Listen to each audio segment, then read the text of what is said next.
I've had women before describe to me toxic traits in other men, and I'm like, that's not toxic.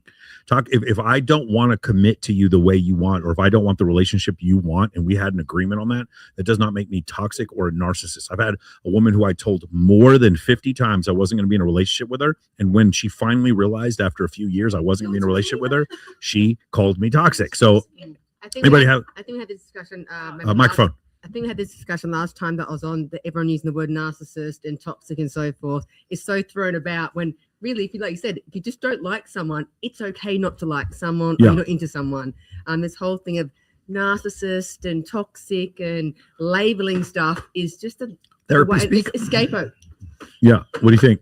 No, I think it all depends on definition of how we see these words of narcissist or like toxic and stuff. Because if you like, like if you ask like, yeah, please like explain me like how toxic I am, or like what narcissistic traits like you see in me, most of people they like start to just like doing sounds like no, like just because you're like annoying me, and so most of the time we just like names without any ingredients. Yeah, dudes can be toxic. If you were love bombing a girl, everyone can. Yeah, if you were legitimately trying to maintain a relationship by lying to a woman over and over again, that is toxic. I'm not going to tell you that it's not. It's just often what I see is a guy just not wanting to compromise his boundaries. And listen, we live in the United States. Slavery was outlawed January 1st, 1865. Unless you live in Texas, then it was June 19, 1865. It was on. Nobody owns anybody. You can do anything you want. So as long as both of you have the right to leave, then I can have standards. I have friends of mine that are Muslim that have standards for the women that they date that are far exceed anything that I would ever want. But they have the right to ask for those standards, and the woman has the right to leave. Go ahead. What do you think about this?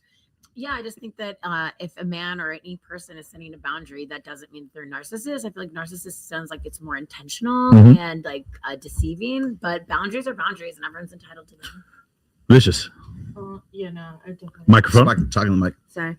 Yeah, no, I definitely wouldn't say that would be a narcissist at all. Definitely not. Katerina.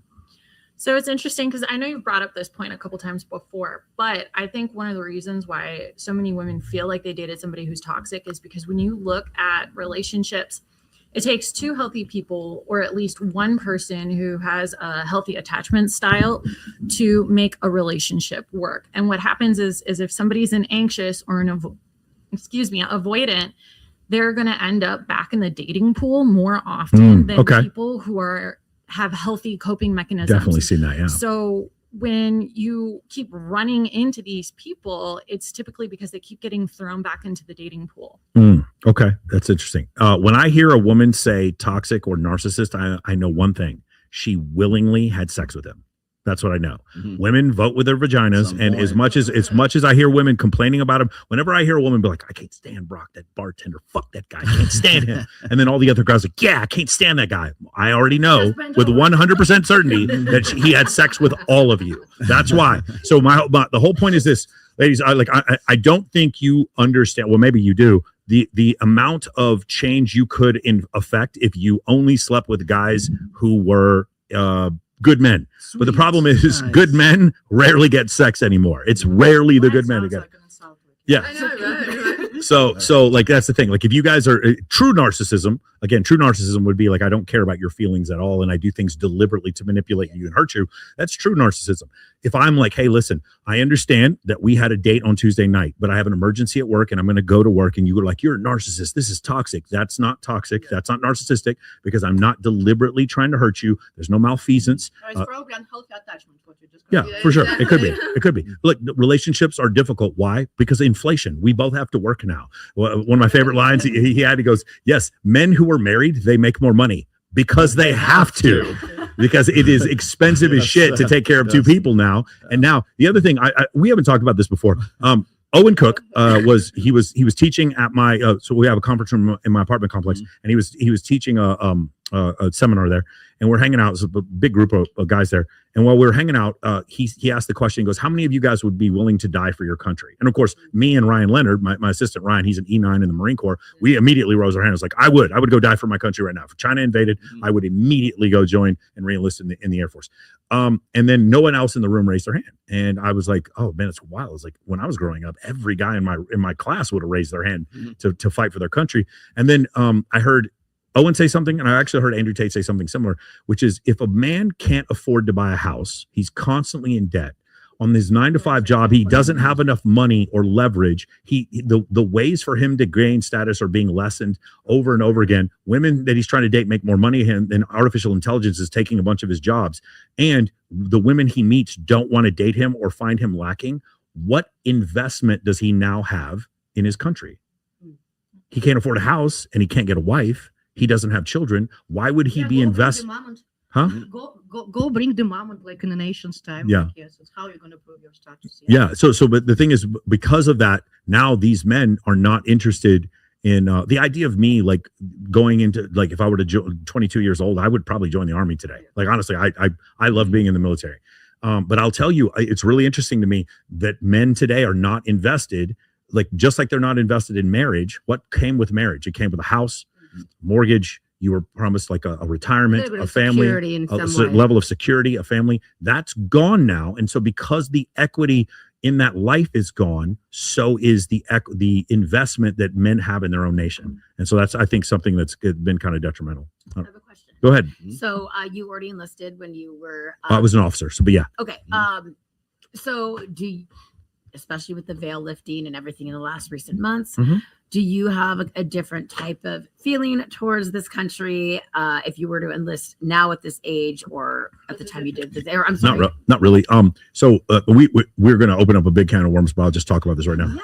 Yeah, there are two issues when there's two issues when it comes to this current engagement with Iran. On the one hand, is there a possibility that another country has undue influence on this country, causing us to attack on their behalf, and maybe they're not putting our citizens first? Yes, that is a legitimate concern. And I'm just talking about the country, not the people in that country and not the religion in that country, just the government in that country and their military. That's number one. But number two, Iran said, fuck America, death to America. You say fuck America. Guess which country has 11 nuclear powered Nimitz class aircraft carriers? Guess which country has 21, I believe we have 21 Seawolves. Guess which country has the only air refueling capability, the most robust air refueling capability in the world? The only country with a blue water navy and the only country that has manufactured one single stealth aircraft. The Chinese J-20 is a piece of shit, and the Sukhoi 57 that the Russians have is a piece of shit. It does not work. And so from that standpoint, they kept to America. Yeah. They kept screaming death to America, and then they got what they paid for. So on the one hand, I'm not super upset that we bombed Iran, but at the same time, I am still concerned that we may have done so at the behest of someone else who doesn't have our best interest in mind. So you were speaking about like our backing and how strong our military is, but I'm talking about the morale and the fabric of our country as far as men not being able to make enough to have a wife and have a home and to be able, the American dream, being like an elder millennial, like watching. What's that? The American dream, not for Americans. The American dream is to like leave, but it's literally. Really. If you want to get deep, if you want to get deep into this, because of the okay, since we're off the gold standard, there's like I don't really want to go too far down this, so please stop me if we go too far down this.